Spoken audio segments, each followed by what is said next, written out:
Au cœur des écrits bibliques, apocalyptiques, se trouvent des visions complexes et mystérieuses, dont certaines décrivent une confrontation cosmique entre les forces du bien et du mal. L'Antéchrist, souvent associé à la marque de la bête, émerge comme une figure centrale dans ce récit apocalyptique. Parallèlement, deux témoins apparaissent en opposition, représentant la fidélité prophétique. Dans cette vidéo, nous allons parler de l'Antéchrist, ce qu'il représente, et des deux témoins qui s'opposent à lui dans sa mission décrite comme malveillante. Nous allons également parler de la marque de Satan, la marque de la bête, ce que ça signifie dans la Bible, et les interprétations autour. Sans trop tarder, on commence. L'Antéchrist.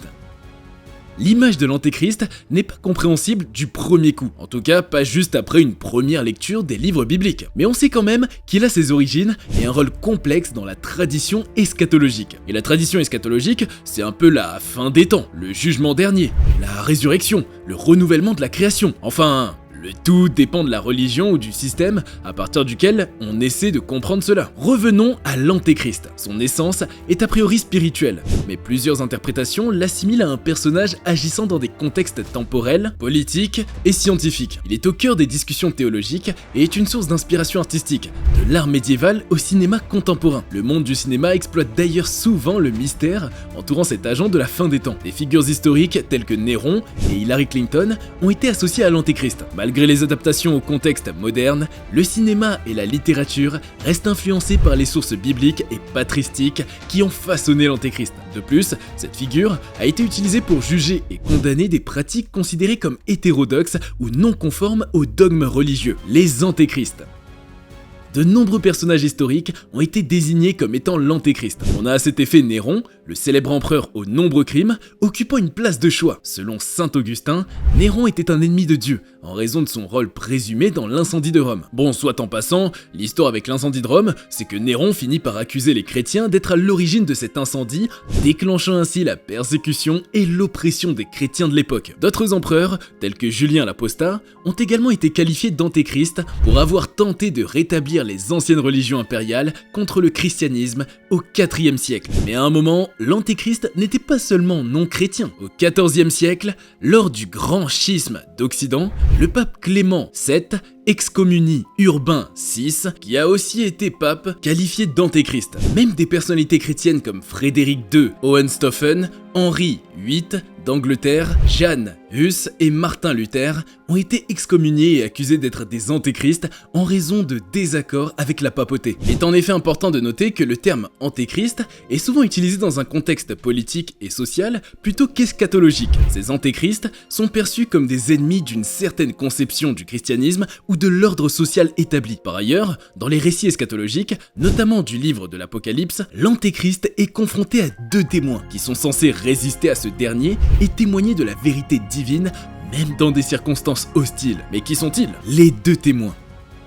Les deux témoins sont mentionnés dans le livre de l'Apocalypse, qui est le dernier livre du Nouveau Testament. Ces témoins sont décrits dans le chapitre 11, versets 3 à 14. Le texte est souvent compris de manière symbolique et de manière différente selon les communautés. La Bible ne dit pas clairement qui sont ces deux témoins. Certains pensent qu'ils représentent symboliquement les prophètes de l'Ancien Testament, comme Moïse et Élie, en raison de leur similitude avec les miracles de ces prophètes. Ces témoins ont le pouvoir de prophétiser pendant 1260 jours et ils peuvent faire des choses extraordinaires, comme arrêter la pluie et transformer l'eau en sang. Leur mission principale est de témoigner au nom de Dieu et de résister à l'oppression. Après avoir accompli leur mission, ils sont tués par une créature venant d'un endroit profond. Leur corps reste dans la rue pendant 3 jours et beaucoup se réjouissent de leur mort. Cependant, après 3 jours, ils ressuscitent et montent au ciel, ce qui suscite une grande crainte chez ceux qui les voient. Bien, comme je l'ai dit, la façon dont ces passages sont interprétés peut varier selon les croyances religieuses. Pour certains, les deux témoins symbolisent la fidélité prophétique,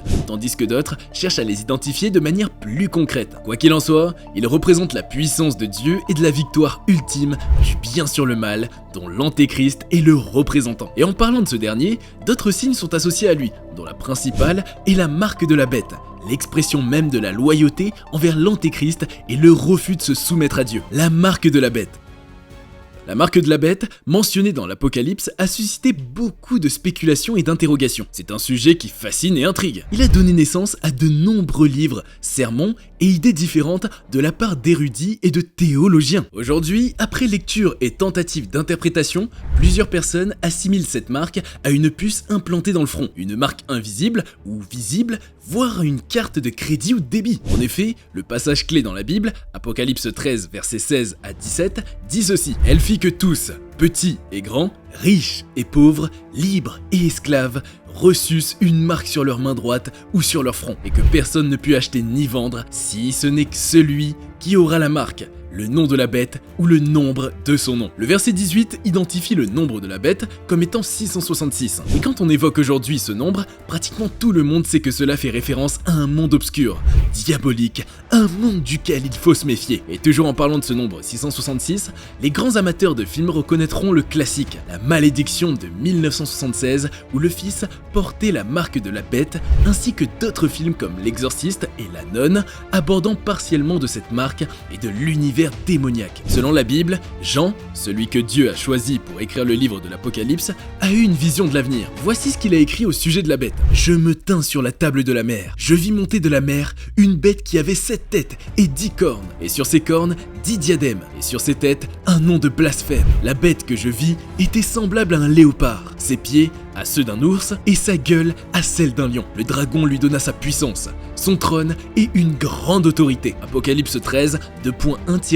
Pour comprendre qui est cette bête mentionnée dans le livre de l'Apocalypse, on peut remonter à un passage du livre de Daniel, toujours dans la Bible. Ce passage utilise des images d'animaux tels qu'un lion représentant Babylone, un ours représentant la Perse, un léopard représentant la Grèce, et enfin une quatrième bête représentant Rome. Cette quatrième bête, décrite par Daniel, est mentionnée par Jean dans l'Apocalypse, est spéciale. Elle a 10 cornes et subit une blessure mortelle avant de se redresser, symbolisant sa résurrection à la fin des temps. Dans le livre de l'Apocalypse, cette bête représente un empire, et il est important de noter que le chef humain de cet empire est également appelé la bête. La marque de la bête est le signe d'identification de cet empire. Le livre de l'Apocalypse explique que le dragon donne à la bête son pouvoir et son autorité. Ce dragon est identifié comme Satan, le diable. Satan utilise cette bête pour gouverner et tromper le monde. Ainsi, la bête représente une force puissante, influencée par le diable selon ses écrits bibliques, les différents symboles. Dans les traditions religieuses, en particulier dans le christianisme, la notion de la marque de Satan, ou marque de la bête, est souvent associée à des symboles qui sont considérés comme représentant le mal ou le diable. Il est important de noter que ces interprétations sont spécifiques à certaines croyances religieuses et peuvent ne pas être universelles. Voici quelques symboles qui sont parfois perçus comme liés à la marque de Satan dans le contexte du christianisme. Le pentagramme inversé. Comme mentionné précédemment, le pentagramme inversé, une étoile à 5 branches avec 2 pointes vers le haut et une vers le bas, est souvent associé au satanisme ou à des connotations occultes. La chèvre de Méndès. Également connue sous le nom de Baphomet, la chèvre de Méndès est une figure anthropomorphique avec une tête de chèvre, des seins de femme et des ailes d'oiseau. Elle a été utilisée comme symbole dans certaines traditions occultes et ésotériques et est parfois associée au satanisme. Le trident. Bien que le trident ait des connotations diverses dans différentes cultures, dans le contexte de la marque de Satan, il est parfois considéré comme un symbole du pouvoir maléfique. Le nombre 666. Connu comme le nombre de la bête, le chiffre 666 est mentionné dans le livre de l'Apocalypse de la Bible comme étant associé au diable. Il est souvent interprété comme un symbole de la marque de Satan, la tête de bouc. En relation avec la figure de Baphomet, la tête de bouc peut être perçue comme un symbole de la marque de Satan dans certaines représentations artistiques ou rituelles. Il est crucial de noter que ces symboles ne sont pas universellement acceptés comme représentant le mal, et leur interprétation peut varier en fonction des perspectives culturelles et religieuses. Certains de ces symboles peuvent également être utilisés dans des contextes non religieux ou artistiques sans aucune intention malveillante. La signification des symboles est souvent sujette à l'interprétation individuelle et au contexte culturel spécifique. Ainsi, nous arrivons à la fin de cette vidéo. J'espère que tu l'auras aimé et qu'elle t'aura apporté quelque chose de nouveau. N'hésite pas à laisser un commentaire et à liker. Et surtout, n'oublie pas de t'abonner. Merci beaucoup et à bientôt sur Cultination.